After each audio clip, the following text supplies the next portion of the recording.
an enabler and can be merged with virtually any discipline. So if you're in health, I want to merge tech, digital health is one.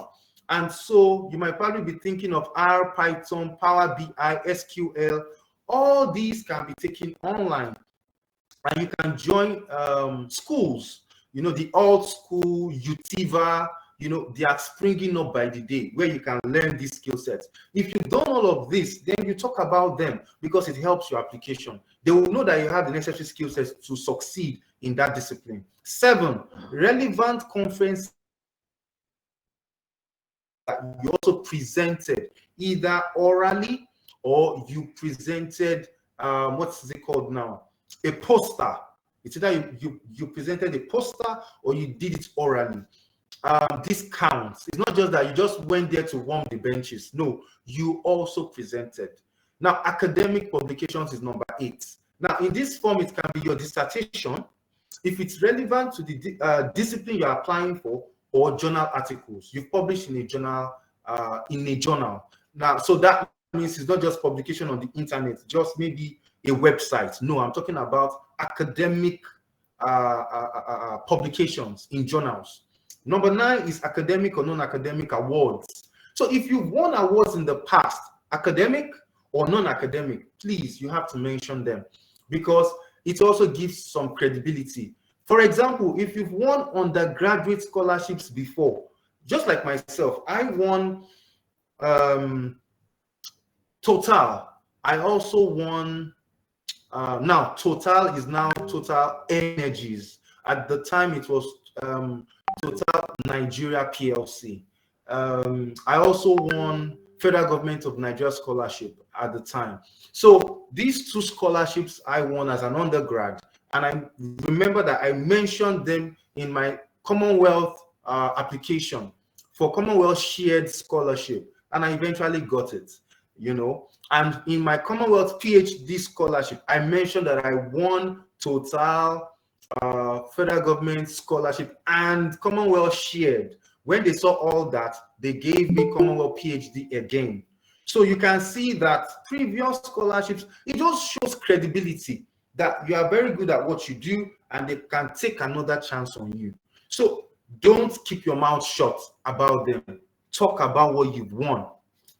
And some of you don't even know that what you've won is important. Sometimes you downplay it. So if you've won anything, please start taking note of them. Don't downplay what you've won. Non-academic as well. If you've been giving awards, like I have a lot of non-academic as well. For example, an award given to me by the Oni of Ife this last year for the impact I've done with youths. That's an award. For example, if you win something like that about your impact, your social impact, that's an award. You should mention it. And as evidence, if there is a website where they displayed all the winners, share a link to that website because that's the evidence. And they can click it and see you, being awarded with that particular award. So it goes a long way. And number 10, others like fellowships, summer schools. So these 10 factors are so important because you can immediately look and know whether your application, whether your profile is strong or weak. Personally, I feel that of these 10, if you have 5 over 10 of these 10, you stand a good chance. Your profile is strong. Your profile is good. Okay, let me say your profile is good. If you have more than 5, then it's very strong. But if you have less than 5, your profile is very weak and you need to start doing something about it. Look at this list and think about something you need to do. Now, you don't need 10 over 10. As a matter of fact, you might even never get 10 over 10. So take note. All right, so let's go to the next slide, which is choosing the right course.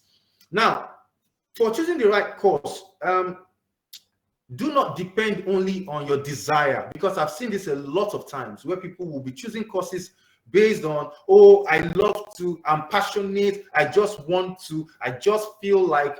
Nobody will give you a scholarship because you feel like. Nobody will give you a scholarship because I just desire to. No one is going to give you a scholarship. Trust me, I've been in this space for a decade. I know. What will they give you a scholarship for? If you can prove that you have experience, work experience, you demonstrate capacity that you have been in that space. You have been doing some things. There is evidence. Did you hear her say that you need to show evidence? And that's the evidence that you are going to defend during your Chevening interview. That's the only reason why they give people scholarships. You must have something you've done. It can't just be, I desire to, and you've not done anything. But I just want to, I feel like I'm passionate, like I just feel like no one will give you anything on the basis of feelings or emotions. You must demonstrate capacity, competence. Now, 2, must be related to a passion, interest you claim you have. Must be consistent with your profile, must solve a problem or challenge in society. An added advantage if it can help attain one of the 17 SDGs. Should be relevant in today's world and potentially attract the attention of most academics globally. Must be consistent with the future you are trying to build.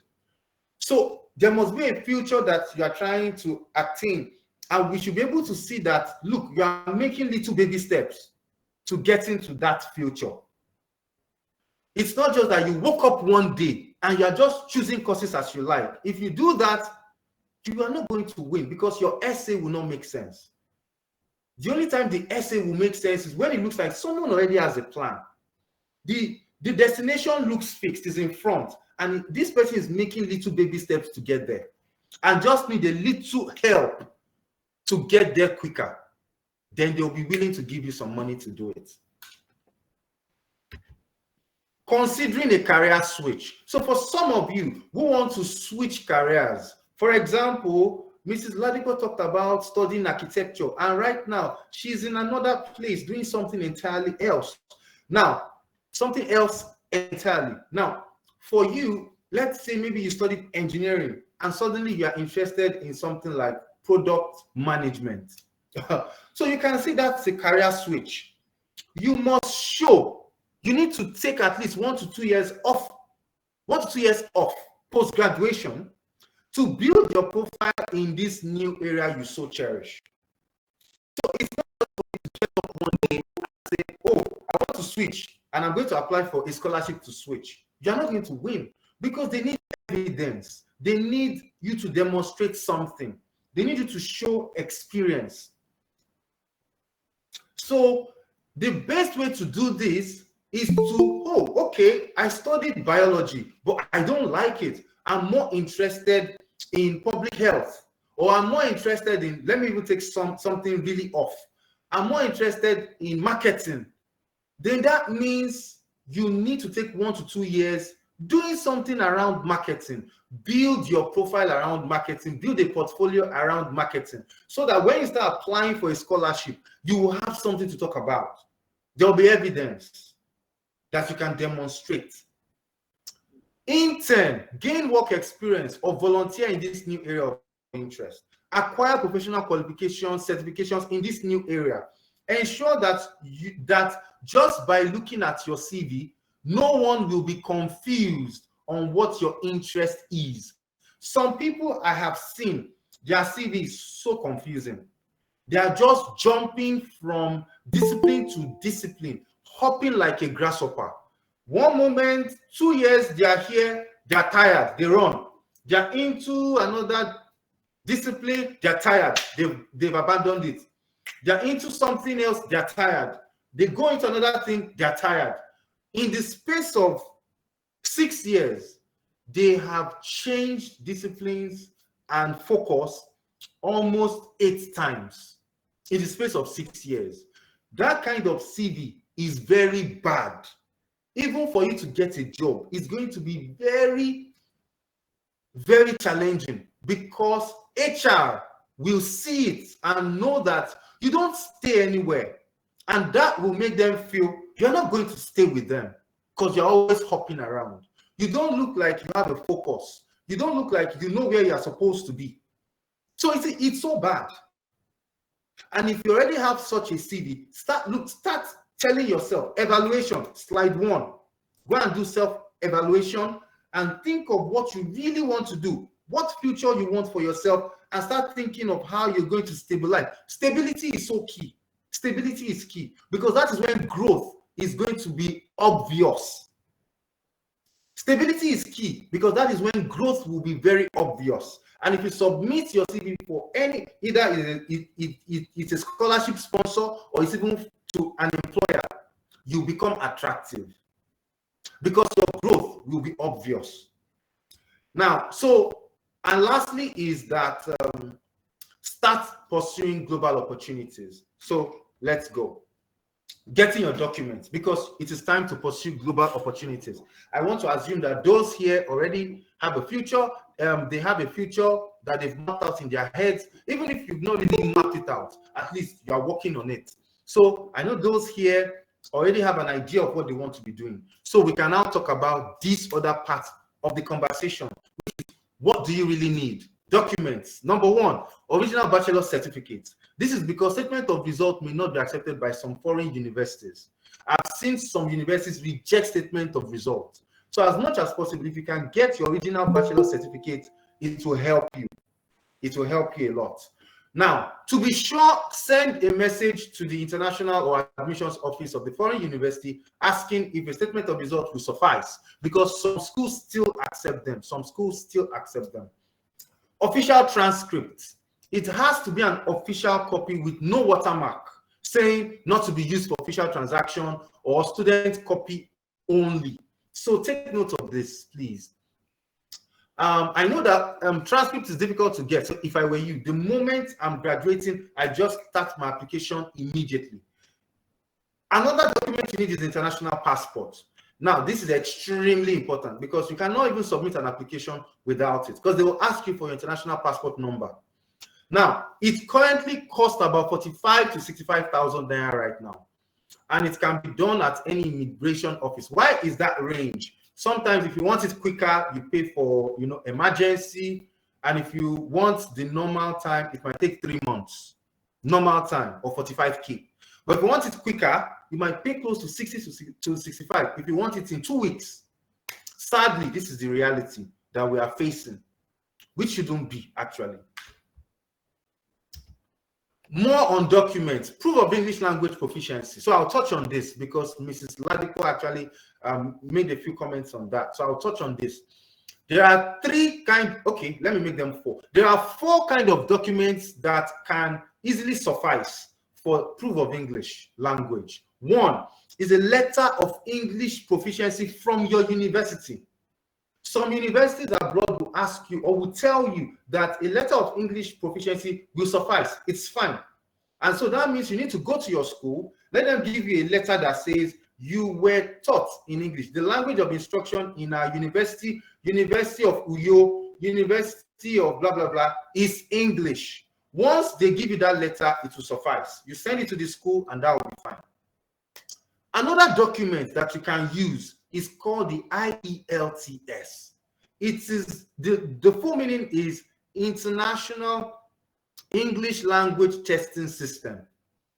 International English Language Testing System. It's an English-based test. English-based. So it is actually done by the British people, the British. So this is an English language proficiency exam, internationally known. And some universities will say you must write IELTS before you can get in, before you can get an admission. If that is the case, then you have to write it. Please take note, it costs about 90,000 naira. So current. Another document, number 3, that you can use is TOEFL. TOEFL is US based, it's America based.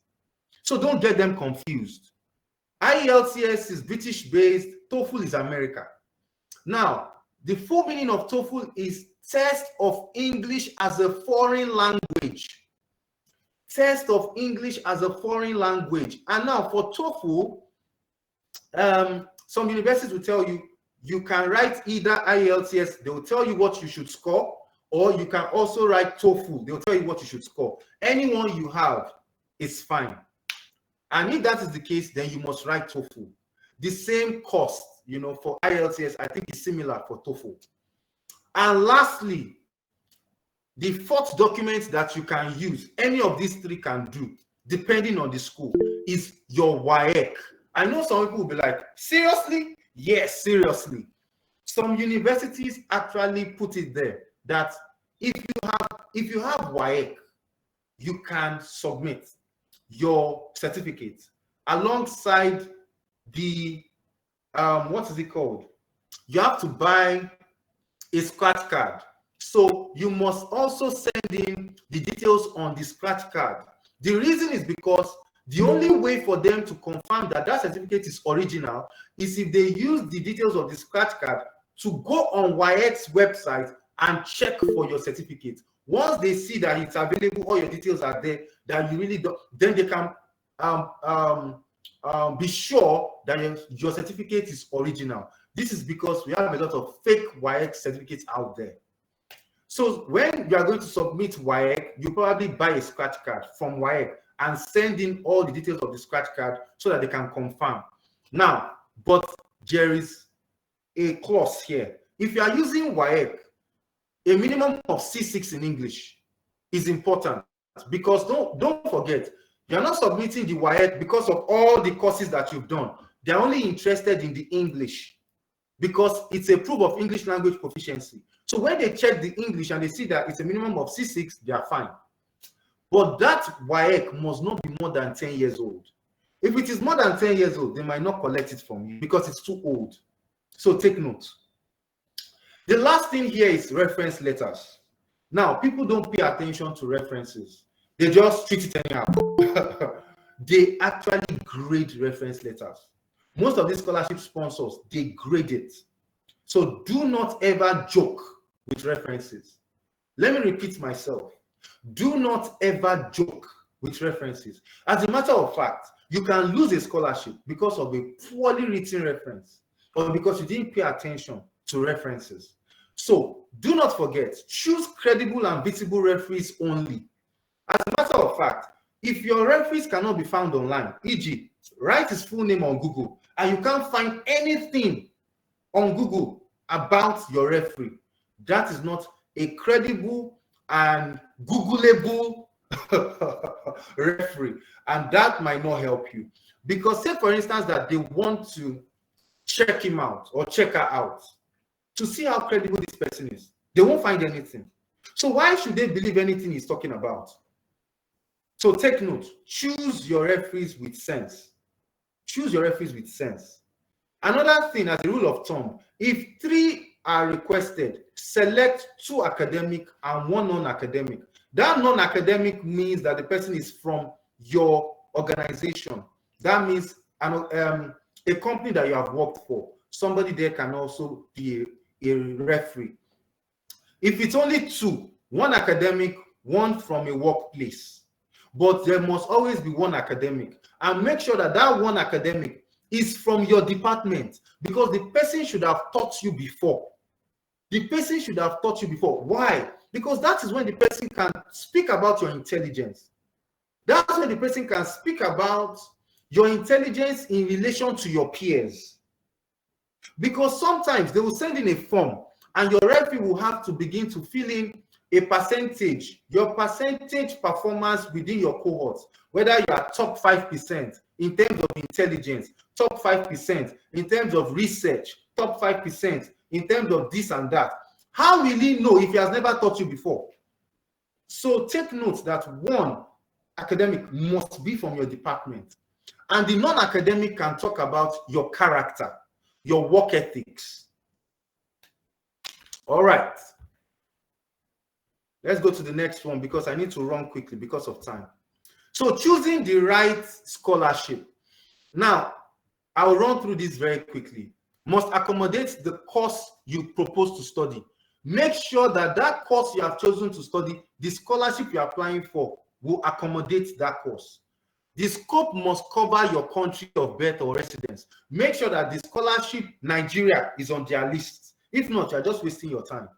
Number 3, the focus of the scholarship must be consistent with your profile, research interest, or career plan. Make sure that that scholarship, the focus, read through the focus of this. Don't just say there's a scholarship, then you start applying. Go and read, what is the scholarship about? What is the focus?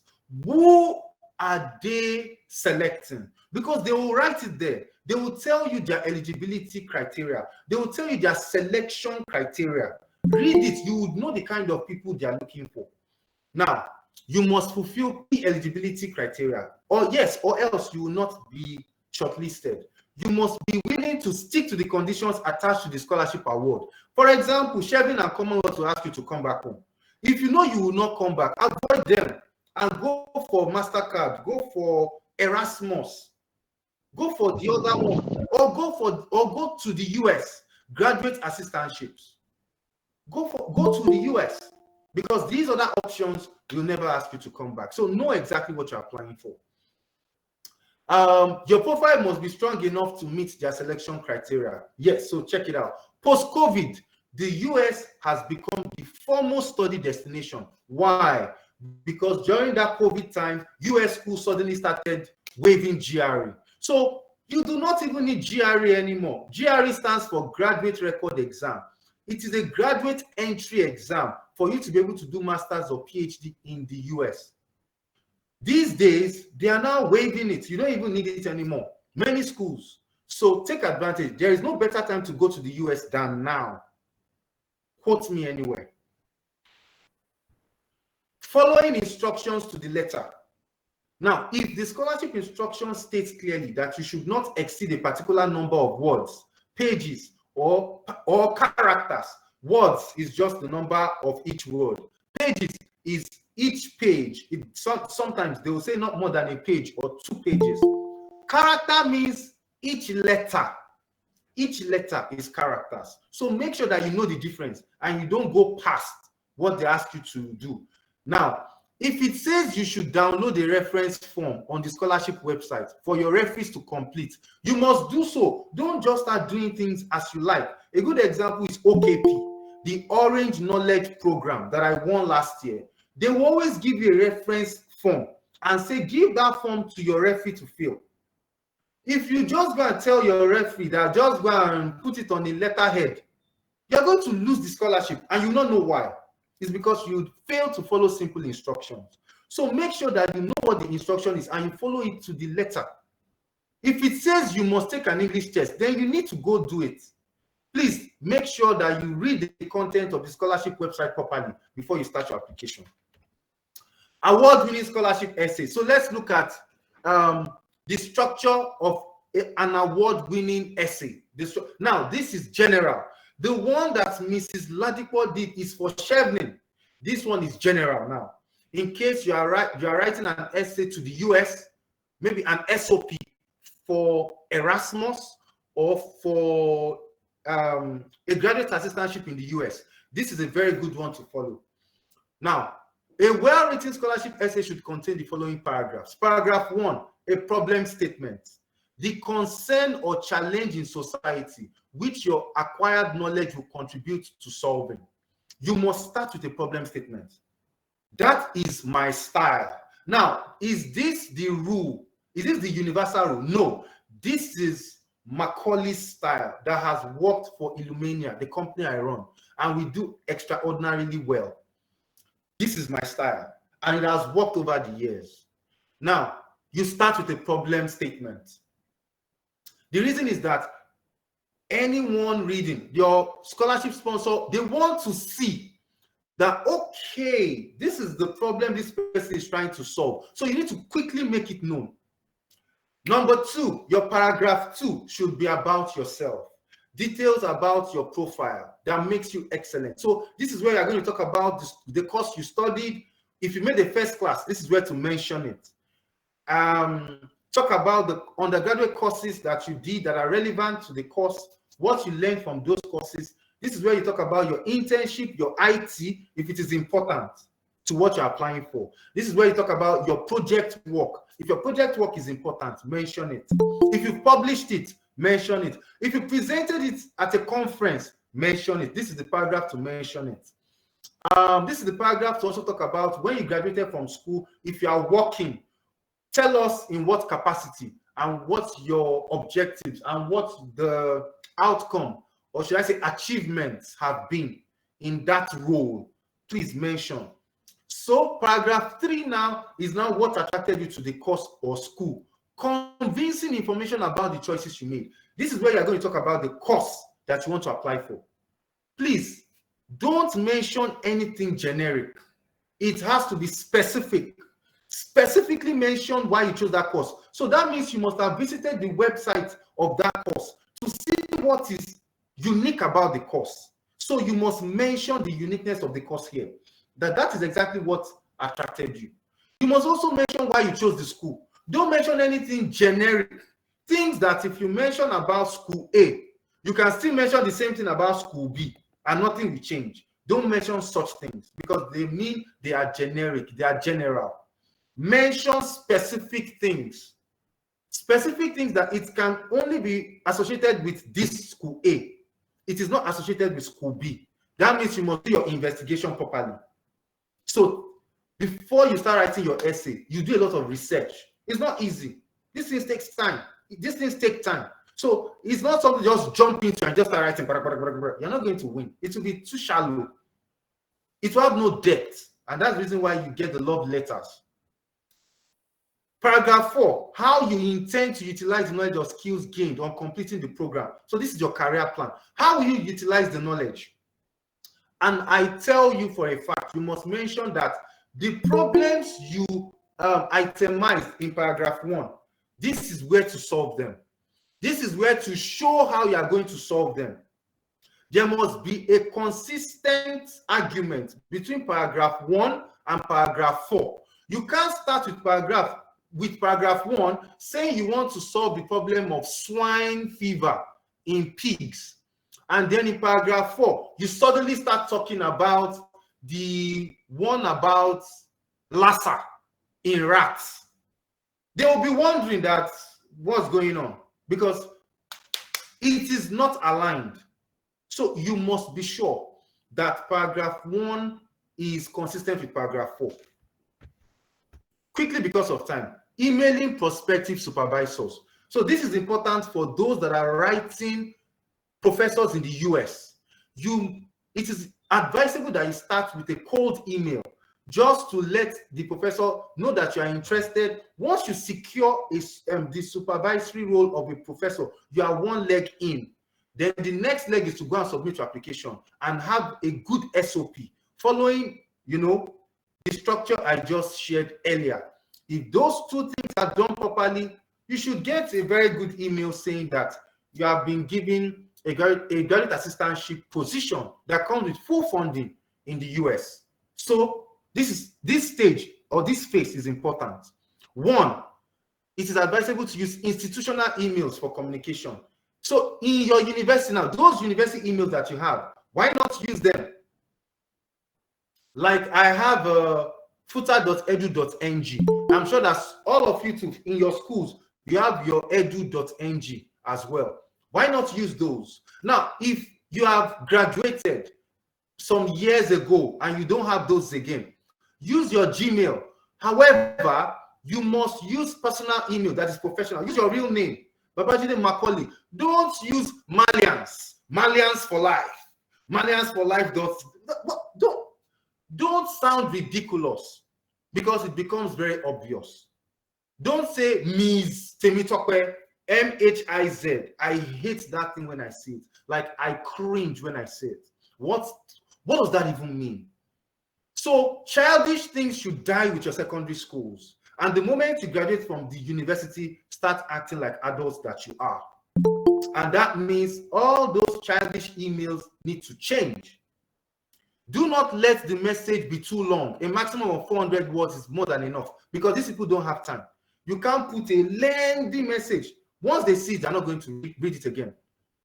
Take note that they don't have time. So hit it on the nail. Hit the nail on the head. Hit the nail on the head very early on and keep it short and simple. The message title must be short and catchy. A title that will compel him or her to click on your message to read. You need to understand that these supervisors receive up to 100 emails a day because it's not only you emailing them. There are about 50 of you in Nigeria emailing them. Then the other 50 from the rest of the world. Always remember that whenever you are drafting your message. So let's quickly run through the paragraphs for an email, a cold email. Paragraphs for a cold email. Paragraph 1 starts by revealing your full name, what you currently do, and the purpose of the mail. Paragraph 1. Your full name, what you currently do, and the purpose of the mail. Paragraph 2, your academic or professional background, your current research interest. Paragraph 3, what excited you about his or her profile. Cite an example of his or her most recent publication which caught your attention and how it is related to your research interest. So it must align. Paragraph 4, conclude that you would want him or her to supervise you and that you look forward to receiving a positive response. Then attach an academic CV. Simple. Don't attach all bunch of things. Do you know why? Because your CV will probably have them there. So there's no need for you to start attaching. No, just your CV is fine. But make sure that that CV is properly drafted. If not, after writing a very good email message, and they click on your CV to read it and they see junk, they will not contact you. So make sure that your CV is also properly done. Don't forget, the entire message should not be more than 400 words. 400 words. Common mistakes to avoid. Too lazy to put in some work. Looking for the exact course you studied at bachelor's. E.g., because you studied mass comm, you're not looking for mass comm. Hey, I'm looking for masters in mass comm. Oh, it doesn't work like that. Mass comm has changed abroad. You will find it as media and communication. You will find it as global media. You find it as media and journalism. Sometimes you even find it as digital communications. So please think about the fact that things are evolving out there. Don't just say, I studied mass comm, I'm looking for masters in mass comm. Don't do that. Same for political science. You might start seeing courses like conflict resolution. You might see courses like international development. My dear, you can do these courses. Don't start saying, I'm looking for masters in political science. Don't do that. Same with history. Don't start saying, I'm looking for history. Please, in this day and age, nobody cares about that anymore. If you want something lucrative, you probably have history as your foundation. Then upon that, you can start doing things around international development, international relations. You can do something around you can even cross and start doing things around HR. You can do things around human resource. You know, and those who studied anthropology, you can do things around human resources because it's still the study of human behavior. And then linguistics is another. You say you are still looking for masters in linguistics. No, you can do something around communication. You can do something around communication. Accounting. You can do something around finance. You can do something around fintech, financial technology. So please understand that things are evolving. Same with geography. You study geography. Then you're looking for masters in geography. No, you can do your masters in environmental management. You can do your masters in GIS and remote sensing. So please, open up your mind so that when you get out there, you see that the opportunity is endless, and you won't say, I can't find my course. No, it's just that it goes with another name and it's evolved.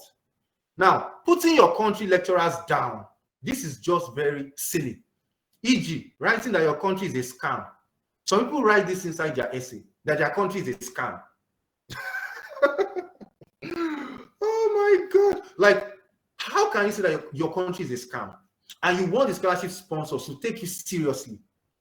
Now, or that your lecturers were incompetent. You are writing in your essay that your lecturers were incompetent. That's why you want to go abroad to study. You're not going to win that scholarship because they'll see you as rude. You know, they'll see you that you lack tact. Trying to use poverty as an emotional bait to lure scholarship sponsors. For some of you, you have killed all your parents, the two of them. You've killed them in your essay. They are dead. Mom and dad is dead. I am just alone on my own, trying to survive this harsh reality of life. And they're alive. Oh. You feel like if you sound like everything is going wrong, that is when they are going to give you the scholarship. No, that's not how it works. I have never lied about murdering anyone in my essay, and I have won 10 in my lifetime. 10. And I have never lied about them. Do you know how easy to talk about the fact that you cannot pay? Just change the naira you earn to pounds, and they will see that you are poor. It's as simple as that. Mention that you are working, but the salary you earn is so meager that it can't, help your career dreams. And it will become obvious. So you don't need to kill anybody or start talking about how poor you are. Being disqualified because you did not follow simple instructions. I've said that already. Loads of grammatical errors in your application. Please. Doesn't look good. Okay, so after this is the last 2 slides. That is just a list of Facebook pages, and we are done. Now, get professional support if needed. 1, follow scholarship mentors online. It's very important because some of these errors, you will not make them. The moment they start talking about it, you would know immediately, oh, so this is an error. Don't let me make them. So follow them online. Watch scholarship-related videos online, e.g., the YouTube channel called Scholarship Cafe by Olumuyiwa. This is an amazing guy that you should follow on LinkedIn, and you should also follow on YouTube as well. Scholarship Cafe. Find it on YouTube. Another YouTube channel to follow is the one by Victor Agboga. That's the name, Victor Agboga on YouTube. Find him. These 2 guys, they develop very amazing scholarship content. That way you can learn about errors, things you must never do, and tips that will be helpful. Another person is my very good friend, Dr. Kelechukwu Onwukamike, who is the one in charge of DCAMP. He's on LinkedIn. You should follow him. Join his group. DCAMP is a mentorship platform, and they will be able to guide you through what you should do right. You can also join scholarship groups on WhatsApp, e.g. the Achievers Forum, First Class Leaders Network, or Scholarich. That's the one that my company does. Scholarich. We have a scholarship group on Telegram, not on WhatsApp. It's on Telegram called Scholarich. You can also join to get scholarship information or tips or advice, or utilize a scholarship essay review service. You can see that it is called a service because this one now is a professional job, and that means you pay for it, and that's what we do at ILLUMANIA. It's a for-profit educational consulting company. We charge people, and so this is the confusion people don't get. It's not a mentorship platform. It's an educational consulting platform. And so if you want professional touch from professionals, you can come to my company. That's the website, and we help you review your essays. We've been doing this for the past 4 years, and we've produced more than 150 scholarship winners. This year, 3 people have won already this year. And lastly is join virtual training sessions on scholarship essay writing, especially if these training sessions are free. You have nothing to lose. Just join, and you learn how to write essays.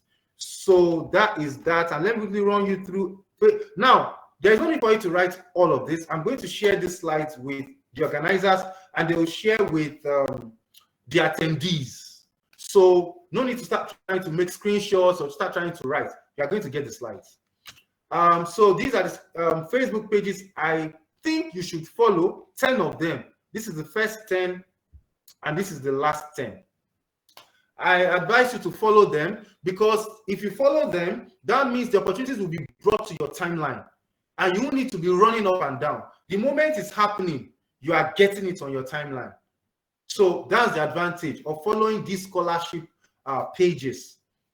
Okay, so thank you for having me. Thank you for listening. I hope that this was profitable for you guys. Let me get your questions.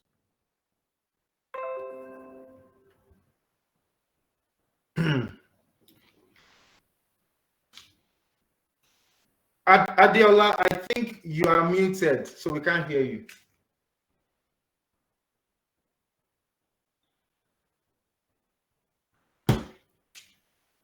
You are muted. Adiola, you are muted. Ooh, we can't still hear you. What's going on? I can't hear you. What's happening?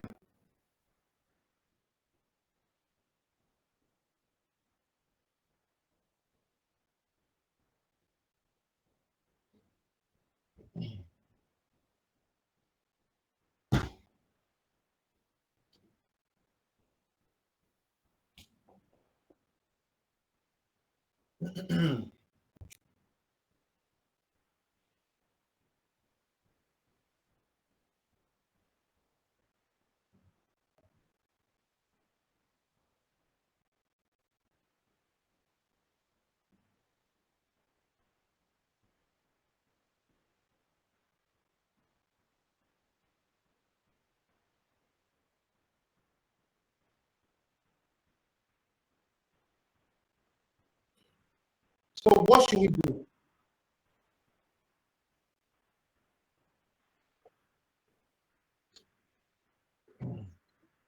Okay.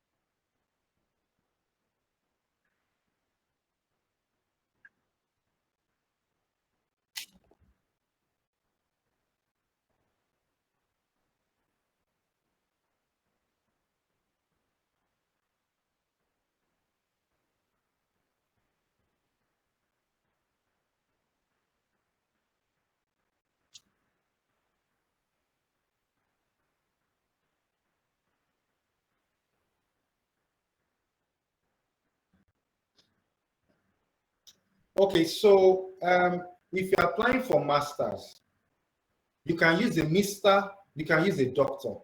That's fine. If you're applying for PhD, it's advisable to use doctor and professor. Anyone is fine. But for masters, you can use mister, you can use doctor. So that's how it works.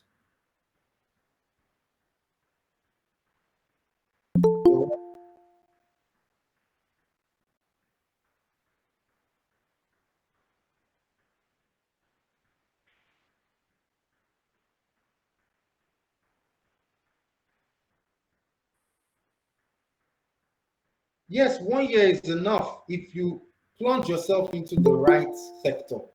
One year is enough. So if you're a graduate of statistics, the person is asking what you can do, Abby, as a graduate of statistics. Is that the question? Okay, so as a graduate of statistics, what you can do is endless. Data analytics. In fact, they are so well paid right now. Don't let me even start with the amount they are collecting. They are collecting, Jesus. Me as a lecturer, when I heard the amount that they are collecting, I almost wanted to quit. If you know how much a data scientist or data analyst is collecting, you probably not ask me that question. So if you're a statistician, what I think you should do is to go and improve your skill sets in some new software like R, like Power BI, Python. Go and learn how, Tableau. Go and learn how to use those software, and you'll be surprised. You become sought after. So please, there are lots and lots of things that you can do with statistics. And if you are changing your discipline, 1 year is enough. The only thing is that just make sure that in that year, you move yourself into the sector you're supposed to be in. And don't start by looking for paid jobs. Sometimes it may not come on time.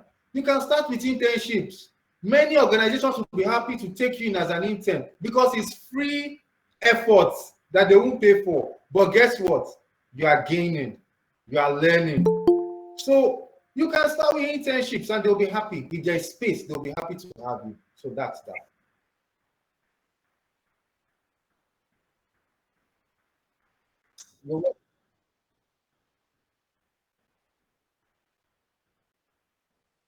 Good question. It's not different. It's the same. Personal statement here. Personal statement. It's a statement about me. Now, statement of purpose. A purpose about what? It's not about yourself, why you chose the course, and your future plan. It's the same. It's just change of, it's nomenclature. It's just different nomenclature. But when you look at the content, you see that they are still very the same. So don't be too bothered by nomenclature.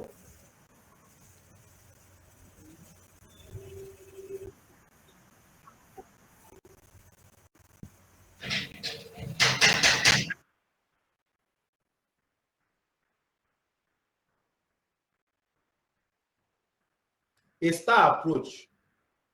Now you will notice that in the personal statement structure that I gave you, the only place you can use a star in that personal statement structure that I gave you is when you are now talking about, let's say, work experience. You've graduated and you are now working somewhere.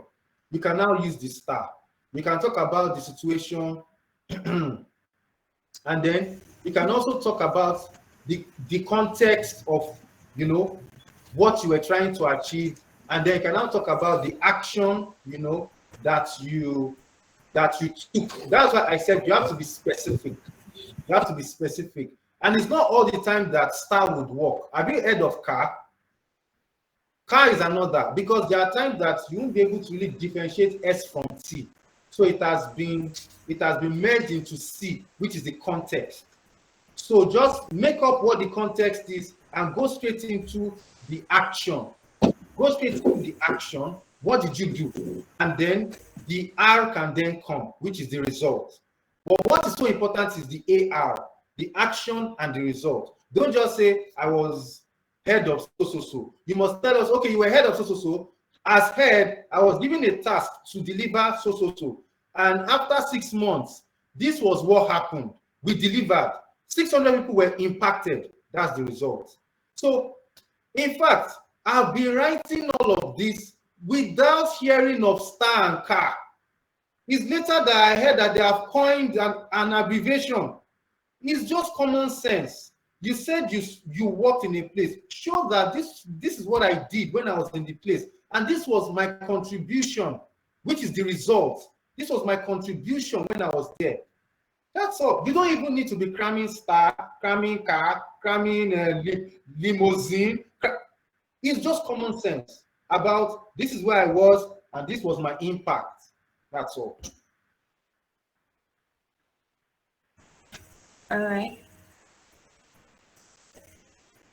Okay, thank you very much, sir. Sorry for the breaking transmission. So a question from Tolulope says, how can we join your mentoring group on Telegram?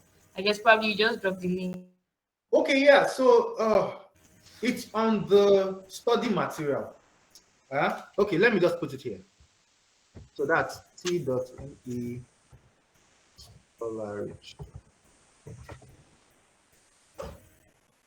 Okay, so that is the direct link. Once you click on that, it should take you there. Okay. All right, sir. A question says, if you use NECO results during your undergraduate, will you be able to get scholarship with it, or you'd have to write WAEC again to be eligible? Okay, so the truth of the matter is some universities have started adding NECO to their list, but it's only a few. So you need to go and read up the English language requirements of the school. Read through everything. If NECO is on it, then you can use your NECO. But I've noticed that WAEC has more coverage than NECO, and it's obvious the reason why. NECO is national, it's just a Nigerian thing. WAEC is regional, it's a West African thing. So it's recognized, it's more recognized than NECO. And that's the reason why more schools talk about WAEC than NECO. But if it is NECO that you have, and the school that you are interested in did not include NECO, my dear, you have to go and write exam. It's either you write IELTS or you write TOEFL. And find out, it's possible that they might say, if the language of instruction in your previous university is English, just send us a letter of English language proficiency. If that's the case, then you're not writing anything. Just go to your university and get a letter of English language proficiency, and it's free. Please, it is free. Oh. And then when they give you, you just submit that and you'll be fine. All right. Thank you very much for that. Okay, I guess questions are still dropping in. And this says, what can you say about scholarship organization going through applicants' social media timelines? Does this even happen? What are the impacts of social media on one's application? Okay, so to be honest, they don't go through social media timelines. Scholarship sponsors don't go through social media timelines. They only go through your essay. But employers go through people's social media timelines. So let's get the difference. If you're looking for a job, these days, employers, I know banks that will go through your social media platforms. So if you're looking for a job, employers will go through your social media platforms. But scholarship sponsors, e.g., Chevening, Commonwealth, MasterCard, Erasmus, they don't have the time. Nobody has the time for all of that. They judge you based on the essay. That's it. The essay. And if there is an interview, yes, they'll judge you based on the interview as well. But that does not mean that your social media platform should be full of crap. Be careful, because again, your social media platform is an extension of you. We are in the digital age. Please beware. We are in the digital age where whatever happens on social media can make or mar your physical life. If you are not careful, you can trend for the wrong reason, and eventually you can be sacked in real life. I know somebody that thought he was joking, and he was joking about young girls. Oh, he's a teacher. Just imagine, this stupid boy came online and he said, oh, there are some young girls in my class. These girls of these days, they are now developing fast. And he came to say that nonsense on his platform. And what happened? They came for him. Trust now. They came for him. And they were making screenshots. Before you knew it, the principal of the school found out. They sacked him. So be very careful about what you do. Don't forget, the internet never forgets. So be very careful. Only share things you know you can defend comfortably without fear. By the way, someone might want to use it against you. A young lady did it to me. I was having a chat with her in private that did not go well. And because she knows that I'm popular, she just made the screenshots and just put it on her LinkedIn, thinking it was going to make me, I didn't care. Two hours after, she brought it down by herself. Perhaps some people said, you can't do that. So two things. Have credibility, that people can't mess with you anyhow because you have credibility. Secondly, only do things that you know that once it leaves privacy and it comes to the public, you will not be running up and down, because I did not even care. So be very careful about what you do in private, because somebody might want to. Now, people know that the more you grow your fan base, you are a very sensitive person. And so that means any small thing you do, they can just put it online and use it to treat your F up. And so if you are not careful, you have to be really careful. Only do things that you can defend in public. Those are the things that you should also do in private, so that you will not be running helter-skelter when someone decides to start acting anyhow. All right. All right. Thank you very much, sir. Okay, so a question says, okay, I'll take this. It says, after graduation, I did paid internship in an e-commerce company, which is different from my course of study, chemistry. How can I reconcile it in my head, or should I be silent about it? Wait, so come again. What did the person read? I think he read chemistry, but he did paid internship in an e-commerce company. Okay, so that already is a misfit. So the real question to this person is, are you moving to e-commerce, tech, fintechs? Are you moving to that? Are you porting? Are you transitioning? If the answer is no, I am not, then you are not in the right place for the course you studied? You are not. And if the answer is yes, then stay where you are, build some competence in that space for about a year, and it will be clear. Your CV will show that you studied chemistry. Your work experience will show that you're already in the e-commerce industry. It will be clear that you have transitioned, and that is fine. And if you want to write it in your essay, it will be so easy because you can clearly say, although I studied chemistry, I found a new passion for this, and this is what I've done so far. It will be easy to understand. Thank you very much, sir. So a question says, I've noticed there are different types of Commonwealth scholarships, like shared and the likes. Okay, can you explain a little more about it, please? I'm going to be quick about this. The Commonwealth Shared Scholarship is for masters, but from the name shared, your benefits will be shared between the UK government that is paying for your, that is the FCO, which was the FCDO, according to what Mrs. LADEPO said. It is funny because it's the same organization that funds Chevening and Commonwealth. Now, your benefits will be funded by the FCDO as well as your host UK institution. That is the reason why it is called shared. Now, because it is shared, your host UK institution becomes your automatic nominating agency. So that is why all your application is sent to them. Then they are the ones that nominate to Commonwealth and tell them that, okay, these are the people that we think that can win it. Then Commonwealth will pick the final list. For the other Commonwealth types, you have Commonwealth Masters Scholarship. For Commonwealth Masters, your benefit is fully paid for by FCDO. And that means you need a nominating agency. And that's why you need to go to Abuja, the Ministry of Education. Under that ministry, there's an organization that handles it. They call themselves FSB, Federal Scholarship Board. It's under the Ministry of Education. That's when you go to Abuja for interview. That's Commonwealth Masters Scholarship. The two of them are for masters.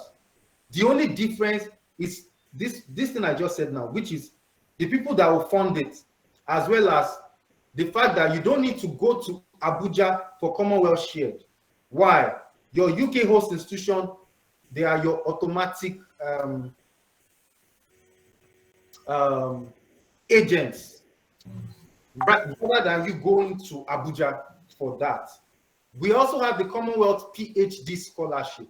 That one is strictly for PhD, and you have to go to Abuja for that as well. Then we have the Commonwealth Distance Learning. Commonwealth Distance Learning, from the word as it implies, you'll be here in Nigeria and you'll be taking a course in the UK, but you will not travel. I know some people will not like this one because somehow they want to shout pout or a busy pout with their mouth. And pepper people. They want to pepper people on Instagram that they are now in Itro, right? So distance learning is not sought after, but it's just sitting down there waiting for people to utilize. And the masters is recognized because it's 2 years. Normally the masters should be a year, but because it's distance, they did it like a part-time so that you can do it at your convenience. It is self-paced. And so it's 2 years and they pay for it. And your master's certificate will not have online on it. It is master's. So that's what some of my clients have used. I have some clients that they are working in good places in Nigeria and they don't want to leave. I'm serious. You think it's everybody that wants to leave? Some people are happy in this Obodo, Nigeria, because they are cashing out.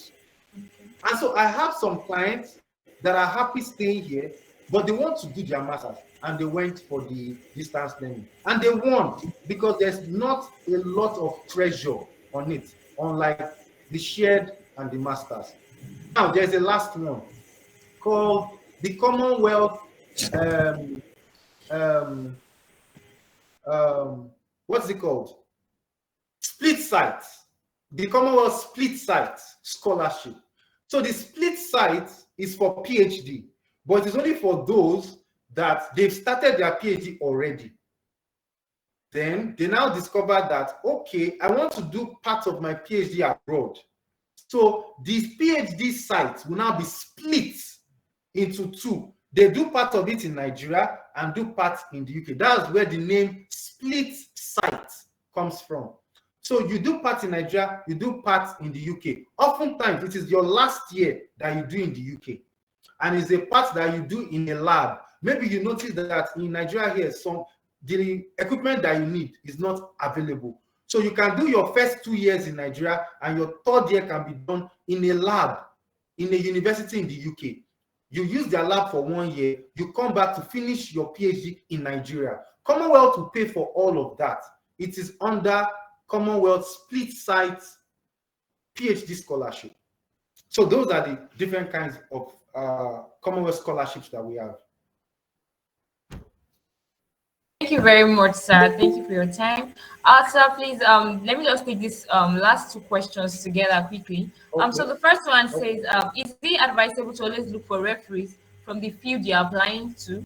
For rather. And then the other question says that, sir, in case someone does not have SSC WAHEC results, would they accept the GCE WAHEC results during scholarship? Yes, WAHEC is WAHEC. It doesn't matter. Both of them are given by WAHEC, so it's fine. It's not a problem. For the first question, which is, can you remind me? Referees from the field you're applying to.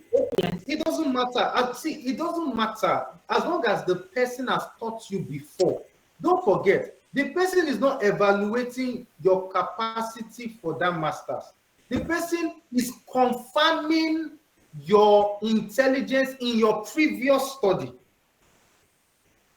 Take note, because the person taught you for bachelor's. So the person can say, during your bachelor's, you were one of the best. He taught you. Amongst students, let's say 100, you were in top 2%. You did excellently well. The scholarship sponsor now know that, okay, since you had that kind of background, you will probably do well in masters. It doesn't matter whether that person is in the same field or not.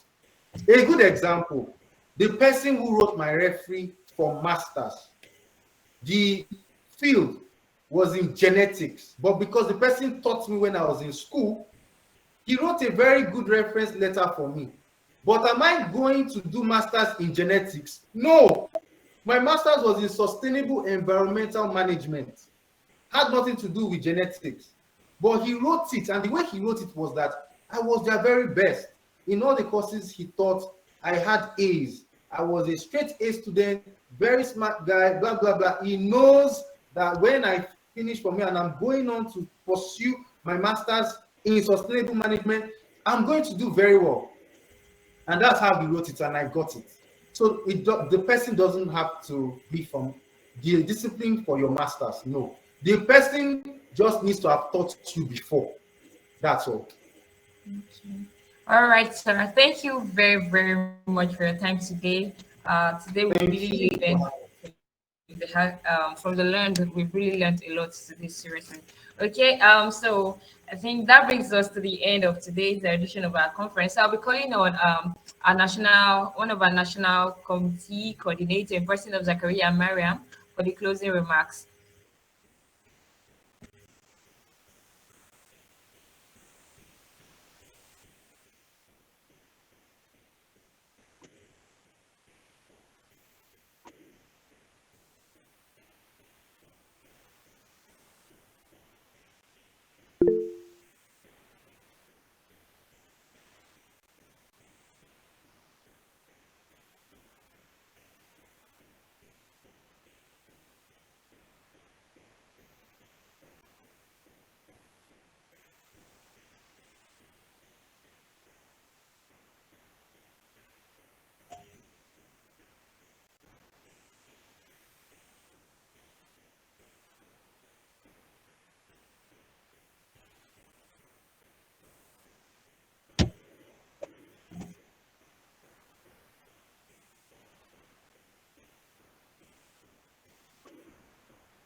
Night. Thank you.